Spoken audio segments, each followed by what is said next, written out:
For the best liberty-oriented talk 24/7, visit LRN.FM. So here's an ethical question for you. Is it right to actively, try to cost the government money? I mean, to initiate that process against the government. I'm not talking about defending yourself in court necessarily. That does cost the government money, but they're the ones choosing to make you be in court. I'm thinking more along the lines of suing the government or proposing 20 different House bills and forcing the State House to go through the expense of hearing them all and the time. In my own actions, I've sort of fallen on both sides of this ethical question. Prior to 2006, I didn't have any qualms about getting a House bill submitted. I had two bills submitted around 2006, and I went to the hearings and tried to take them through the process and turn them into law. And later on, one of the liberal activists in New Hampshire, Chaz Prohl, kind of called me out on it, and he said, well, that's costing us $1,500 per hearing, or rather, per bill. And, I have to say I listened to Chaz at that time and took his advice and quit submitting bills, because I thought, well, I really don't want to add expense. I don't want to create taxpayer expense. That's not really what I'm here for. On the other hand, when you're in a conflict, to be a more worthy opponent, you're supposed to kind of cost your enemy resources. The ethical dilemma is sufficiently severe that I've been kind of paralyzed into inaction since 2006 when it comes to action that costs the government money. The most I've done is sort of, with my feet dragging and kind of reluctantly, I have kind of reluctantly, sued the government of Nashua back in, 2011 after its police arrested me for, I'm still not sure exactly what. Some people say it was for walking backwards at a Joe Biden event. But anyway, although I didn't have any qualms about beating them in court defensively, the idea of suing them over the years that followed the initial filing of the lawsuit, I became increasingly uneasy ethically about the whole idea that we might end up, what would I do if there was a monetary settlement and I was going to be getting money from the government of Nashua? If that were to happen, would it be ethical for me to take such money? Would it even be ethical for me to redirect it somewhere? Would that be an act of aggression against taxpayers? I don't know. But again, in my actions over the last 10 years, I have sort of just tried to err on the side of caution and generally not do anything that would cost taxpayer expense. Having said that, this gets even more complicated. There is always a part of me that wonders, should we automatically treat the taxpayer as though she is a bystander, a good guy? Should we automatically consider it an act of aggression against them if we weaken the people who are tormenting them by costing them money? Sure, the government that torments them will want to come after them for more money if we cost that government more money. But, especially in the federal case, the taxpayer, the federal taxpayer, who's voluntarily turning over forms and some of their income, to what extent is that person really a bystander, and to what extent are they actually reluctant accomplices in all the evils that the central government commits? Should we automatically be putting them on a pedestal, coddling them, protecting them from the central government, or is there maybe a case to be made for just going forward with weakening the government? Obviously, there are 1,000 ways to do that. I mean financially weakening it. There are a lot of, at least technically peaceable ways that you can do that. I've witnessed it in court when I've been to federal court and watched just, relatively average people really gum up the system in there with lawsuits and stuff like that. I mean, making these judges earn their pay, tying up political parties with almost no expense. I couldn't, it's too hard to make the ethical call for me to want to go do that kind of thing, but I'm reluctant to condemn it. It's an ethical question that should be thrown out there, and I don't know if I'm articulating it as simply as I probably should, but I think the idea should be thrown out there, and I hope more of you will discuss it, because I don't really have my mind fully wrapped around it yet. For now, I guess we should call it the weakening government through expense question. LRN.FM, 24 hours of Liberty Radio every day. Now available on satellite too, at sat.lrn.fm. That's what a satellite sounds like.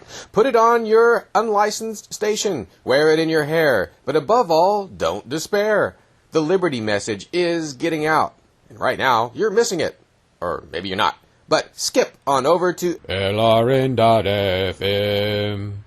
Feds don't want you to hear them. Hi, this is George Cow, and today I present you with a simple tool that will help you create a healthier relationship with your money. I've been using this tool for at least 5 years. Probably, I can't remember how long it's been, but as long as at least 5 years, and it really has improved my sense of financial security.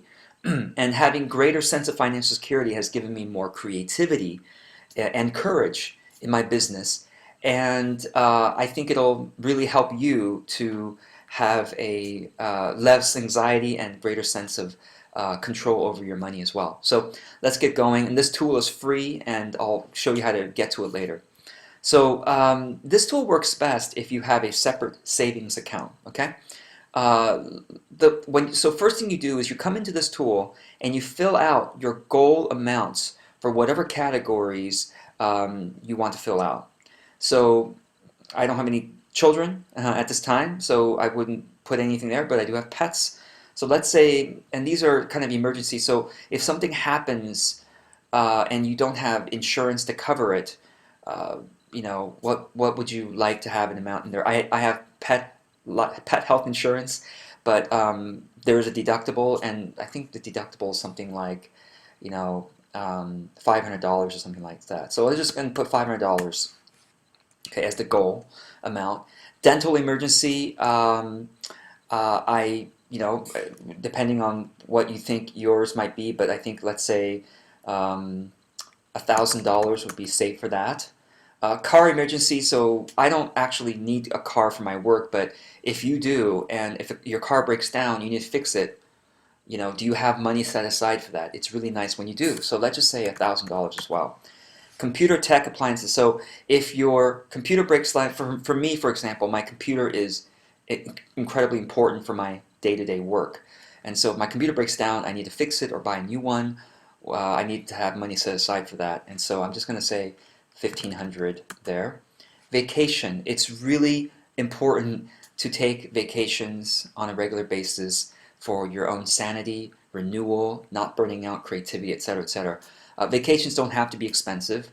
So I'm just going to put in here, let's just say, I'll put in 1,000, okay? 6 months of living expenses, depending on what your regular monthly expenditures are, you multiply that by 6. It's a good idea to try to save for a 6-month living expenses buffer, just in case your income for some reason stops and you need to live off your buffer for a little while. So I'm just going to say, let's say your living expenses each month is, $4,000. 6 months would be 24,000. Okay, 24,000. And you can even start this by saying, you know what, I'm just going to make it something doable, more doable for now, and I'm just going to say 3 months, since I haven't saved anything here. I'm just going to do that. For retirement account, now this is also really helpful to continue saving for your retirement. I'm just going to put in 10,000. Okay. Business improvement, funds so that you can hire a business coach or invest in some business systems or whatever. Just going to say 2,500. Okay. Dream project, maybe you want to invest in real estate or whatever. For parents, if you feel like you need to support them, charity. And finally, this taxes thing is hard to say what the goal is, but basically every month that you make money, you should set aside 30% for taxes. So let's say that the past month you made, let's say you made $3,000. Then you set aside $1,000 Okay, and then the current amount is every month when you transfer money into your savings account, try to save a little bit for each of these categories. So let's say you save $1,000, well, let's say you save $500, and then you're going to save another $50 here, $100 here. You just, so that this month, you save $650, transfer that to your savings account, and then you have this much left that you're going to keep going. So just keep updating on a month-to-month basis, and I'm hoping that this is helpful for you to, as you keep updating every month and transferring more money to your savings account, eventually you want these numbers and the goal amounts to get to zero, so that you've met your goals, and that way you feel like, gosh, I have $30,000 in my savings account, and now I know what that's really set aside for. So I hope that's helpful. I'm always open to your questions. Oh, one thing I want to show you how to use it is you first have to be logged in to your Google Drive account. Google Drive is free. I use it every day. Log into your Google Drive account, and then go ahead and click on the link that's in the notes of this video, and the link will bring you to this page. You then click on use this template, and that will allow you to copy this for yourself. And the yellow cells, by the way, are formulas, and don't touch those. Those are automatically updated. You just fill in everything in the white cells, and these are just for your own comments if you want to write anything there. So I hope this is helpful, and let me know if it works for you. All right, take care.